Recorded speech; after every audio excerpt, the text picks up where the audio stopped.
guys, nama budaya. Perkenalkan, nama saya Vivian Phoebe dengan NIM 201501103. Di video ini saya akan menjelaskan mengenai pengaruh agama Buddha dalam kesenian, baik dari awal mula sejarahnya, dan juga saya akan memberikan beberapa contoh-contoh.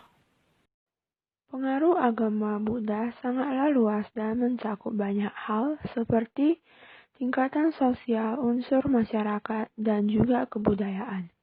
Pada video ini, saya akan menjelaskan mengenai pengaruh agama Buddha dalam kebudayaan, terkhususnya bagian kesenian yang terpengaruhi oleh unsur-unsur dari agama Buddha, baik itu dari bentuknya, pandangannya, maupun manfaat yang diberikan.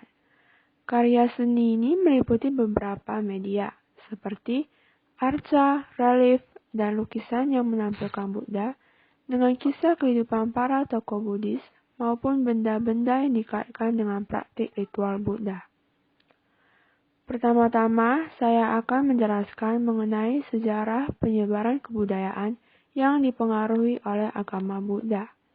Sejarah penyebaran ini dibagi menjadi dua masa, yaitu masa pra-ikon yang terjadi dari abad ke-5 hingga abad ke-1 sebelum Masehi. Lalu masa ikon yang terjadi pada abad ke-1 Masehi sampai sekarang. Pada abad ke-5 hingga abad ke-1 sebelum Masehi di India, kesenian yang umum itu berupa karya seni pahat. Seni pahat ini umumnya menggambarkan episode kehidupan Buddha. Pada periode ini, bentuk karya seni juga dapat berupa kepingan tablet atau ukiran, yang biasanya terkait dengan hiasan stupa. Meskipun India memiliki tradisi seni patung yang panjang serta keahlian dalam ikonografi yang kaya, semua karya seni yang berhubungan dengan agama Buddha pada periode ini tidak pernah menggambarkan Buddha dalam wujud manusia, melainkan hanya melalui simbolisme. Para seniman di periode ini enggan menggambarkan Sang Buddha dalam wujud manusianya dan mengembangkan simbol-simbol untuk menghindari menggambarkan wujud manusia Buddha. Simbol-simbol yang mewakili sosok Buddha antara lain Buddha pada, yaitu telapak kaki Buddha, kedua yaitu catra, yaitu payung, lalu ketiga yaitu stupa. Di dalam agama Buddha, stupa adalah tempat penyimpanan relik Buddha. Setelah Buddha wafat lalu dikremasi, terdapat sisa-sisa pembakaran yang berupa kristal, yang disebut dengan relik. Kemudian relik tersebut disimpan dalam 8 stupa terpisah yang didirikan di India Utara. Dalam perkembangannya, stupa menjadi lambang agama Buddha itu sendiri. Semasa pemerintahan Raja Asoka, dibangun banyak stupa untuk menandakan kedudukan agama Buddha sebagai agama utama di India pada masa itu. Kemudian keempat ada pohon Bodhi. Pohon Bodhi ini melambangkan pencerahan Buddha. Buddha Gautama mencapai pencerahan saat Buddha bermeditasi di bawah pohon ara suci Ficus religiosa. Berdasarkan sejarah, Sang Buddha bermeditasi selama 49 hari tanpa bergerak sedikit pun di bawah pohon ini. Kemudian sebuah kuil yang bernama Amisalosana Setia muncul dari tempat di mana Buddha bermeditasi. Lalu kelima ada Dharma Cakra, yaitu roda hukum Dharma. Dalam agama Buddha, Dharma Cakra digunakan untuk menggambarkan ajaran kebenaran atau Dhamma Buddha, yaitu ajaran dan aturan moral yang disabdakan oleh Sang Buddha, jalan yang menuntun kepada nirvana. Dharma Cakra telah ada sejak zaman Buddhisme awal. Lalu keenam, Triratna, yaitu 3 permata atau 3 mestika. 3 mestika yang dimaksud dalam agama Buddha adalah yang pertama yaitu Buddha, yang dapat diartikan sebagai Buddha Gautama sebagai guru, dan juga dapat diartikan sebagai sifat kebudaan yang dimiliki oleh setiap manusia. Yang kedua yaitu Dhamma, yang dapat diartikan sebagai ajaran Buddha yang merupakan kebenaran mutlak. Yang ketiga yaitu Sangha, yang dikaitkan sebagai pengawal dan pelindung dhamma. Sangha jugalah suatu persaudaraan suci orang-orang yang telah mencapai tingkatan kesucian, seperti Sotapanna, Sakadagami, Anagami, dan Arahat. Contoh paling awal dari seni rupa Buddha di India pada periode ini yang berasal dari abad ke-1 sebelum Masehi adalah Vihara Mahabodh di Bodh Gaya, yang terletak sekitar 96 km dari Patna, negara bagian Bihar, India, yang kemudian menjadi contoh bangunan serupa di Myanmar dan Indonesia. Demikian kesenian pada periode ini yang dapat disebut juga sebagai periode atau masa tanpa ikon dalam sejarah kesenian Buddha. Kemudian kita beralih ke masa ikon yang terjadi pada abad pertama Masehi dan berlangsung sampai sekarang.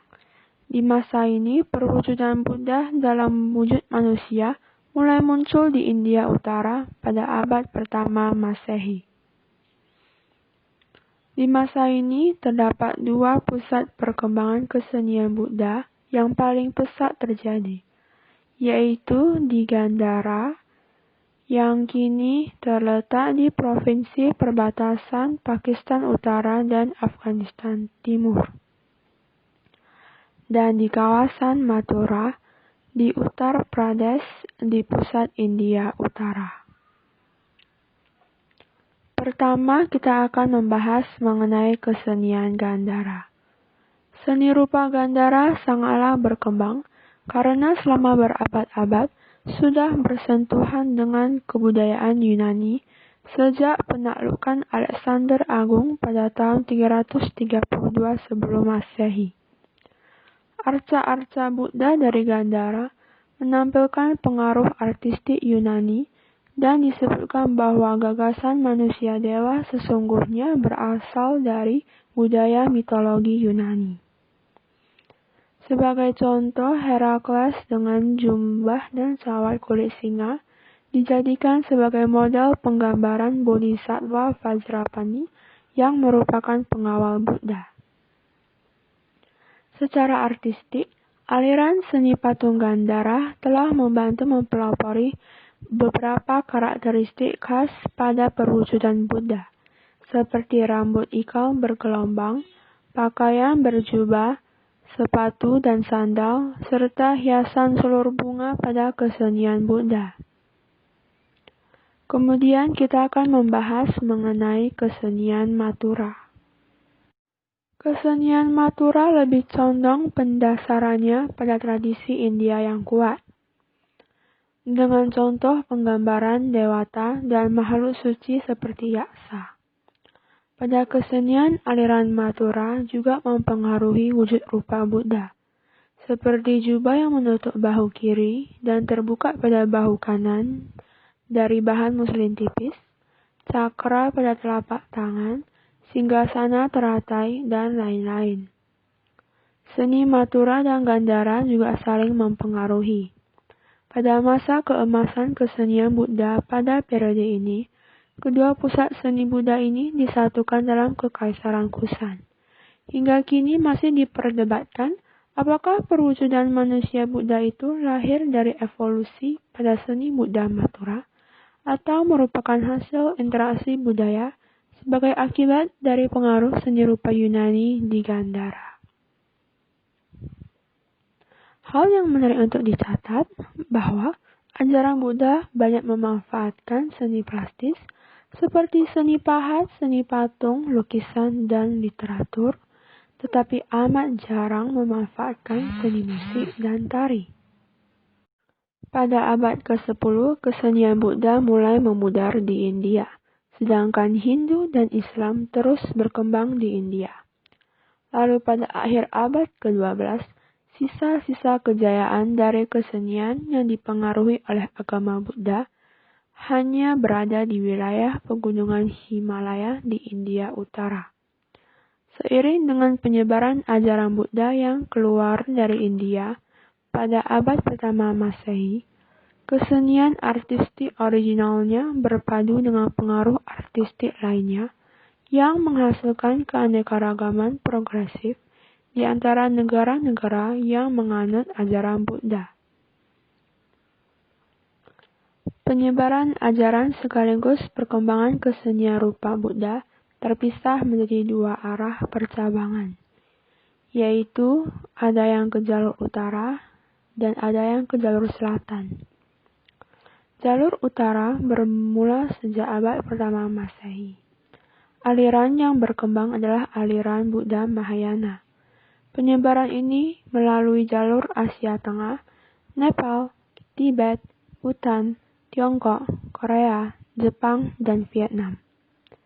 Lalu jalur selatan yang didominasi oleh aliran Buddha Theravada. Penyebaran ini melalui Sri Lanka, Myanmar, Thailand, Kamboja, dan Laos. Sementara di Indonesia, ajaran Mahayana lebih berkembang. Terima kasih atas perhatiannya. Thank you for watching. Dan jangan lupa subscribe dan like video